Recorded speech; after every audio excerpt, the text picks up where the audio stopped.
la démangeaison d'entendre des choses agréables.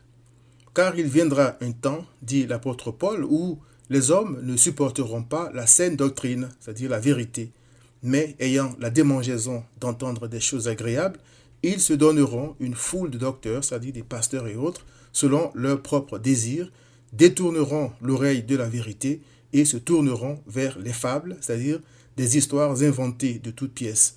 2 Timothée 4, versets 3 à 4. Qui sont ces gens qui sont allergiques à la vérité de Dieu, qui est utile pour enseigner, pour convaincre, pour corriger, pour instruire dans la justice, afin que l'homme de Dieu soit accompli et propre à toute bonne œuvre. 2 Timothée 3, verset 16.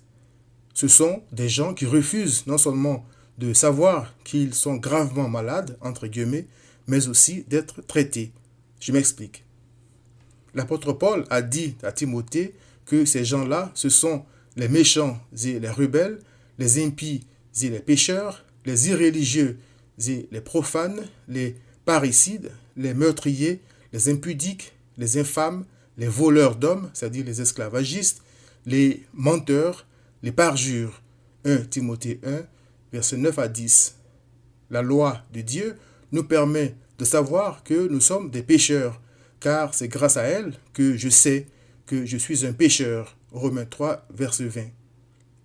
Son but est de m'aider à me rendre compte que le péché a fait de moi une ordure et de me pousser à croire en Christ pour être purifié par son sang de la pourriture qui est en moi, c'est-à-dire le péché, au lieu de m'en glorifier. Car la parole de Dieu, dit Paul, est vivante et efficace, plus tranchante qu'une épée quelconque, à deux tranchants, pénétrante jusqu'à partager âme et esprit, jointure et moelle. Elle juge les sentiments et les pensées du cœur. Hébreux 4, verset 12, pour amener le pécheur à la repentance et à la foi en Christ. Malheureusement, beaucoup préfèrent entendre que Dieu est amour et qu'il les aime tels qu'ils sont, c'est-à-dire méchants, rebelles, impies, pécheurs, etc. Ils aiment entendre que, contrairement à Hébreux 12, verset 6, Dieu aime tous les pécheurs et ne châtie personne.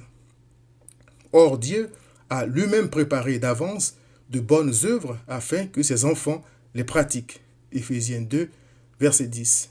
Ces œuvres-là sont contraires à tout ce qui n'est pas conforme à la sainteté de Dieu. C'est pourquoi, saisi par la crainte de Dieu et de la haine de son propre péché, le publicain, se tenant à distance, n'osait même pas lever les yeux au ciel, mais il se frappait la poitrine en disant « Ô Dieu, sois apaisé envers moi qui suis un pécheur. » Luc 18, verset 13. La parole de Christ fait mal quand elle expose mes péchés, mais il est écrit « Heureux l'homme que Dieu châtie, ne méprise pas la correction du Tout-Puissant.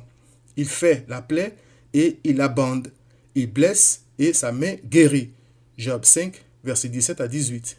Au lieu donc de cacher mon impureté, je suis heureux, par la grâce de Dieu, de m'exposer à la sainte parole de Christ afin qu'elle dévoile le péché qui se cache en moi et qui me ronge comme un ver dans une pomme, car lui seul, c'est-à-dire Christ, peut me guérir afin que je ne périsse point, mais que j'aie la vie éternelle. Viens à Christ.